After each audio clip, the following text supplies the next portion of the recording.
Thank you, Speaker, sir, for giving me permission to speak in this important debate. This is a momentous occasion for the whole country when we are celebrating 75 years of a journey as a constitutional republic. Speaker, sir, if you look at our immediate neighborhood and contrast it to our experience, we are the only thriving constitutional democracy in our immediate neighborhood. This is the strength of this country and the testament to not only the strength of our constitution, the sublime constitution that our constituent makers gave us, but it is also a testament to the strength of this civilization, this culture that has always placed the values of democracy, the values of freedom of expression, and dharma as the foundation stone of this civilization. Baba Saheb Ambedkar, who played the pivotal role in drafting of this constitution, also acknowledged and appreciated the value of this civilizational culture in democracy and strengthening the democracy in this country. I would only want to take two lines from his very interesting quote. Baba Saheb Ambedkar expounds on how the Upanishadic principles of Aham Brahmasmi and Tattvamasi form the foundation, the theoretical foundation, the philosophical foundation of democracy. He says, if all persons are parts of Brahma, then all are equal and all must enjoy the same liberty, which is what democracy means. Looked at from this point of view, there cannot be a slightest doubt that no doctrine could furnish a stronger foundation for democracy than the doctrine of Brahma. He also further goes and says, when Western students of democracy have spread the belief that democracy has stemmed either from Christianity or from Plato, and that there is no other source of inspiration for democracy. If they had known that India too had developed the doctrine of Brahmism, which furnishes a better foundation for democracy, they would not have been so dogmatic. India too must be admitted to have made towards a contribution towards a theoretical foundation for democracy. This is what Baba Saheb Ambedkar says. It was on this very philosophy that Prime Minister Narendra Modi has declared to the world that India is the mother of democracy. That is the strength of from where we derive that's the philosophical foundation from where we derive the strength for our constitution. Speaker, sir, this civilizational value of India, that we are a civilizational state, was implicitly addressed and appreciated in this constitution when India was referred to as Bharat in Article 1 of the Constitution. Our constituent makers appreciated the millennia-old civilizational history and considered India to be a sacred geography. The Vishnu Purana said, Uttaram yat samudrasya himadraischeva dakshinam varsham tad bharatam nama bharati yatra santati. From then, the country was considered a sacred geography. But unfortunately, Speaker, sir, starting from the first Prime Minister in the Congress party, Pandit Nehru, to the communists and the others who followed, India was not considered a sacred geography because they did not have the civilizational worldview that India was a millennia-old state. They approached India as a union of states, more a private jagir, any part of which could be given to anybody at any point in time, ceded, given away, without even at some times following the constitutional process of law. The attack on the constitution by the Congress party started from the very first article, Article 1. I would want to draw the attention of this nation and the House to how a very important, strategically important island in the Pak Strait in the southern part of the country between India and Sri Lanka, the island called Kachativu, was given away to Sri Lanka by the Congress party and the DMK in 1974 without following any due process envisioned in the Constitution. Speaker, sir, when Pandit Nehru was asked about this very important island called Kachativu, which falls in the Pak Strait, which was part of the then Madras presidency, belonging to Raja of Ramnad, Pandit Nehru says, I attach no importance at all to this little island and I would have no hesitation in giving up our claim to it. This was Pandit Nehru's position on a very important island. And सुनना पड़ेगा गौरव भाई, सुनना पड़ेगा, आपके पीछे आपके historical पाप को आप सुनना पड़ेगा. Sir, the DMK, which today is lecturing us the DMK, which is today lecturing us on secularism and the constitutional morality, this party also joined hands. Karunanidhi, who was then the chief minister in 1974, was well made aware that this was the solution and this island would be given away. They also supported this. And in 1974, without bringing an amendment to the Constitution, because Article 1 and Article 3 of the Constitution mandates that if there is any change in the territory of India, that has to be brought before the Parliament. Nothing was done. Parliament was not taken into confidence. Article 1, Article 3 was not amended. Nothing was done. By a mere executive action, a very important island belonging to India was given away for political reasons by the Congress party. Sir, this was not the first instance.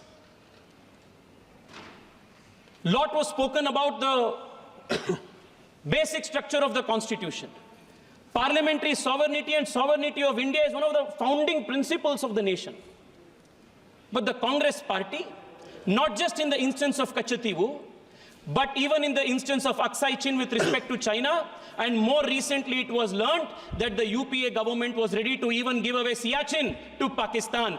This is their commitment to territorial integrity of this country.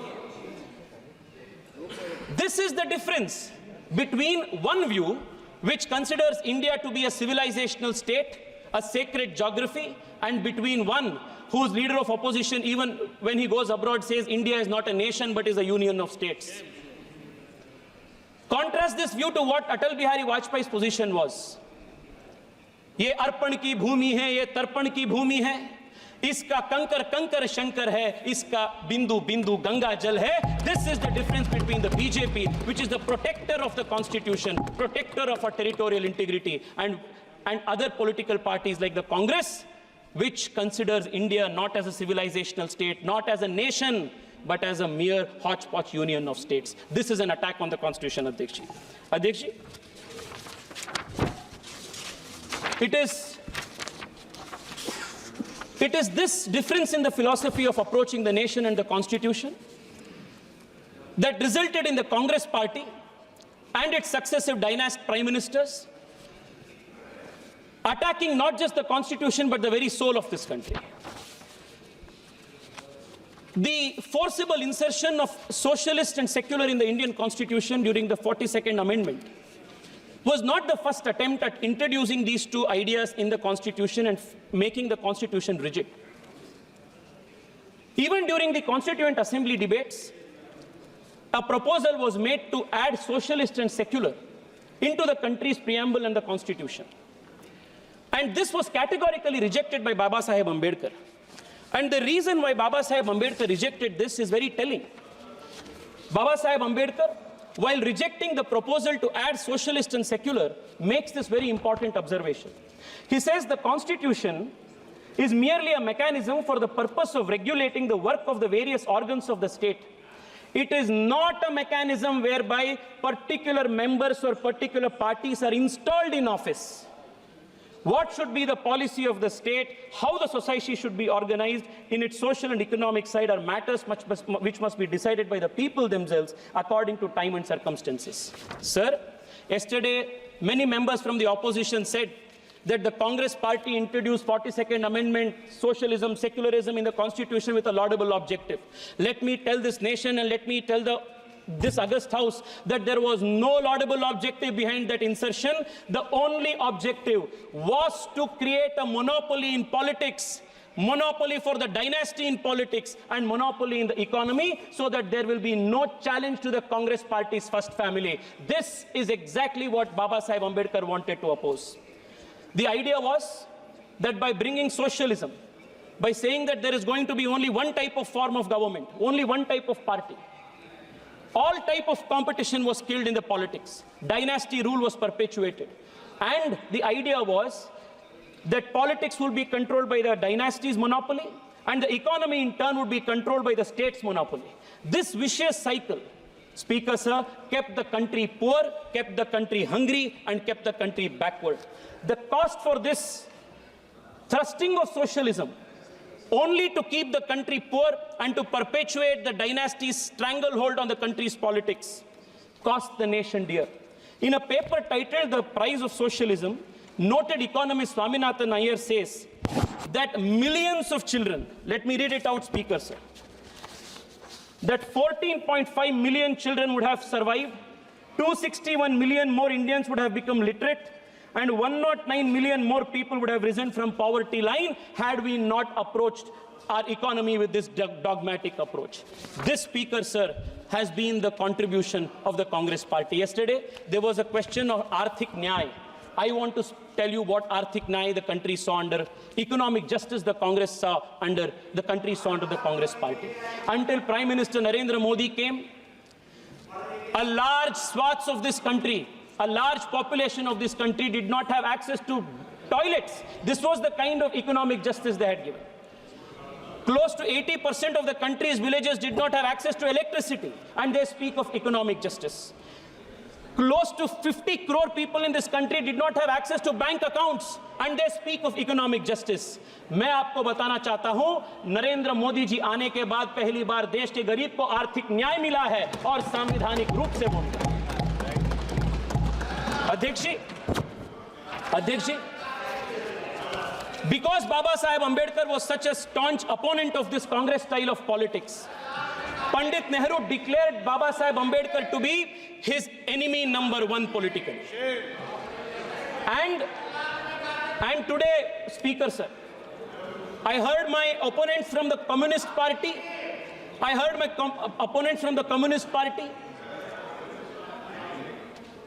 state that the RSS was against the Ambedkar and Ambedkar's constitution. There cannot be anything farther from truth than that assertion. Sir, not once but 2 times, Baba Saheb Ambedkar's electoral chances was thwarted by the Congress and the Communists working together. And Savitri Ambedkar, in her book, Reminiscences of My Life with Ambedkar, notes that S.A. Dange, upon the instructions of Pandit Nehru, worked overtime to defeat Ambedkar in both the by-elections. Make it brief. Make it brief. Speaker, sir, I want to remind the nation that when Congress and the Communists were trying to defeat Ambedkar, when the Communist leader S.A. Dange gave the slogan, "Let your vote go waste, but do not make Ambedkar win," it was an RSS Pracharak Dattopan Thengdi who was working to make Ambedkar win in the election as his election agent. These historical truths have to be brought up. Speaker, sir, for a very long time, a big hypocritical drama has been conducted in this country where those who are the attackers of the Constitution have posed themselves as the champion of the Constitution. And this hypocrisy must be exposed, Speaker, sir. For a very long time, this hypocrisy has continued. But those who have perpetrated innumerous attacks on the Constitution, destroy the very soul of the Constitution, these people today are posing as the champions, as the protectors of the Constitution. Speaker, sir, the very first attack. Speaker, sir, in a few minutes I will conclude, but this hypocrisy must be exposed. Speaker, sir, the DMK gave us big lectures here on secularism. Their leaders speak of eradicating Sanatana Dharma, and we should listen to these speeches of secularism from them. The DMK leaders, the leaders from the DMK, Speaker, sir, are speaking about constitutional morality. On 26 November 1957, their fountainhead of inspiration, Periyar, burnt the Constitution, and 200 of those followers were arrested. And from these people, we have to learn lessons of constitutional history and morality. Speaker, sir, the very first attack on the Constitution was made by Pandit Nehru when he curtailed the freedom of expression of people. Very first attack. And who was protecting the Constitution? Then it was Shama Prasad Mukherjee.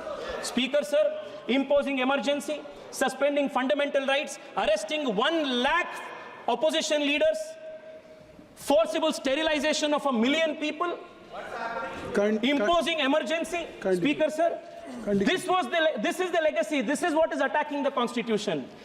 Despite being banned, the RSS and the Jansangh fought to restore democracy in this country. This is protecting the constitution. Speaker, sir, Article 356 is misused more than 90 times. Democratically elected governments were removed at the whim of the leaders. This is attacking the constitution. Sabka Saath Sabka Vikas, ek Team India approach, GST Council. This is Narendra Modi's style of protecting the constitution. Speaker, sir. Thank you. Rejecting the Speaker, sir, just 3 minutes, Speaker, sir. I'm concluding in 3 minutes. Rejecting the Kaka Kadelkar committee report with Nehru himself opposing reservations of backward classes is attack on the constitution. Granting constitutional status to the National Commission of Backward Classes is protection of the constitution. Opposing Mandal reservation. Well, Rajiv Gandhi made his longest speech. That is attacking the constitution while introducing OBC reservations in NEET exam, Navodaya Vidyalaya, implementing EWS reservation is the protection of the constitution. Speaker sir, 2 minutes, please. Speaker sir, एक तो important विषय है, 2 minutes. Speaker sir, perpetuating dynasty politics is an attack on the constitution, while the Prime Minister's vision of bringing 1 lakh new youth into politics is protection of the Thank you very much. Speaker sir, Thank you. the Congress introduced the Waqf Act. You are the Speaker sir, you are the chairman of the Waqf JPC. You must give me a minute on this. Speaker sir, आप JPC के chairman हैं, Speaker sir. Speaker sir, lot was spoken about secularism. What was the pervert brand of secularism that the Congress party thrusted on this country? A Muslim could be Muslim, a Christian could be Christian, but a Hindu had to be secular. Yes. This was the kind of one-way secularism that the Congress party introduced. Speaker sir, in Karnataka,